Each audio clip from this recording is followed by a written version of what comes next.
Bortle here, back from the PPT Origins event. That's right, folks. We have here a virtual world player. My goodness, please introduce yourself to the world, man. Hi, yeah, my name's Ross Berger. I finished top 8 at the PPT tournament with Virtual World, and it was a great event.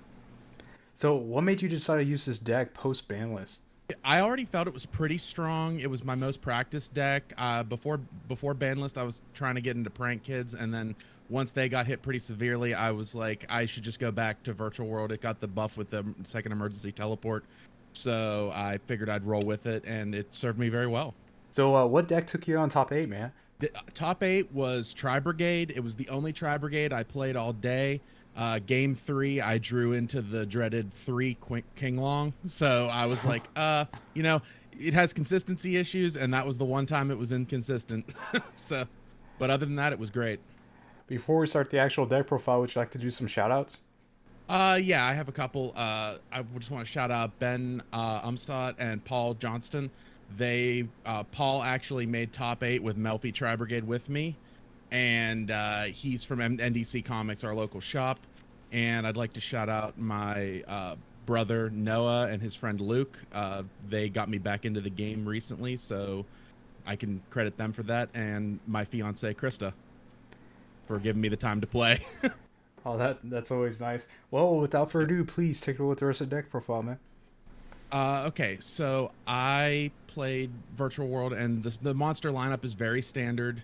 The 14 monsters, you have your Lulus, your Lao, 3 Lulu, 3 Lao, 3 Lily, 3 Gigi, and 2 Nian Yan.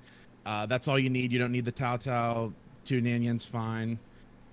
For the hand trap lineup, I actually took the idea of that from one of the videos that you posted on your channel maybe about a week and a half ago.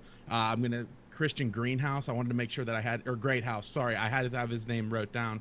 The two of was a good idea. Infinite Impermanence was in there, and then I have Ghost Bells, Nibiru. But I decided to play 3 Ash and 3 Tactics and not do the effect veilers. So I just didn't think it would be as relevant, and I could have been right or wrong.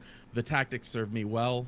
The 3 Qinglong, 3 Kowloon for spells. Then obviously the 3 triple tactics, the 3 potted desires, the 2 emergency teleports now, and the 1 called by, and then the standard 3 virtual world traps, and then obviously the impermanences, and that rounds out my main deck.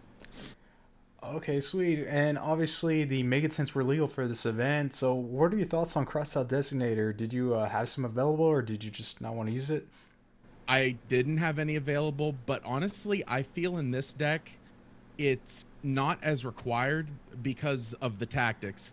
If I was going to take anything out for it, I'd put it in for the tactics, but the tactics serves like if you get hand trapped, where crossout would negate the hand trap, you just get to draw 2 or look at their hand. So I didn't feel it was necessary in this deck. It's a very good card. I just don't think for this deck it's the right choice for right now. Oh man, that's a strong argument. Knowledge is power, dude. So that's really great right there. So sweet. 41 cards overall. Was there anything you would probably take out to make it a perfect 40? If I could go back and change anything again, I may sub out the Ghost Bells for the effect veilers. I think that Ghost Bell is a little less universal, and maybe toss that in the side. But other than that, the main deck was very strong, and the 3 tactics gave me a lot, fixed a lot of my made a lot of my good hands better. So Nice. Would you like to run down the extra deck? yep. The extra deck I used for the Synchro 6s, I used Coral Dragon, Stardust Charge Warrior, the Juju, and the Muddy Mud Dragon. For the 9s, I used Shen Shen and Vermilion Dragon Mech, and then there was the Zulkin package with Crystal Wing.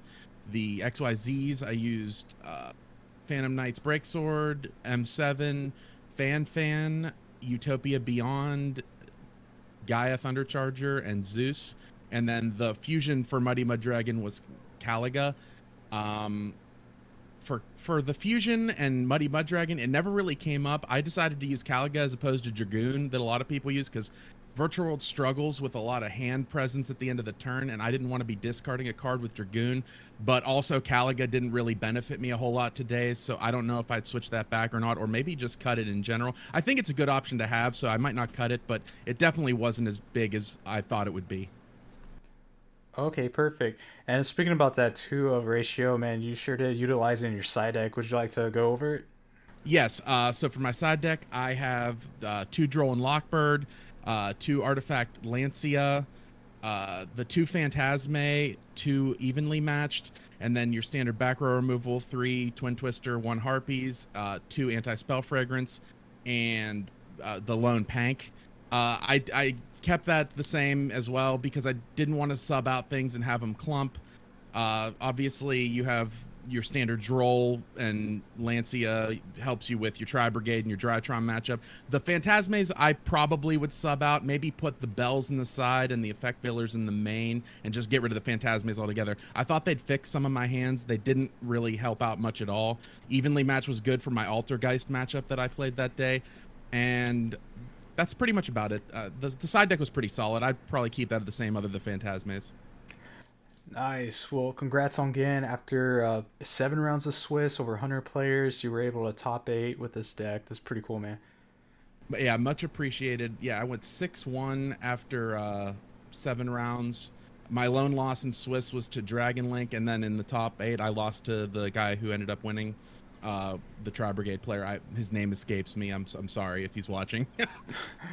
It's all good. I think it was James Fraser, yeah. Yeah, yes, sir. Yes, sir. That was it. Overall, was your experience pretty cool at this event? Yeah, it was great to play with a big group of people again. It's obviously the first event I've been to probably in a couple years that had over 100 people. So it's good to see a big group of people play some Yu-Gi-Oh! In person. And yeah, it was great. Sweet. Thanks again for taking time to be on the channel, man. No, 100%. Thank you for inviting me. And listeners, if you're not a part of Bortle Nation, sub for Bortle. It's that easy and it's free. Oh god, yes. Check out the next real life event, Burst of Destiny Regional Qualifier, November 6th. Check out the link down below for more information. Bortle out.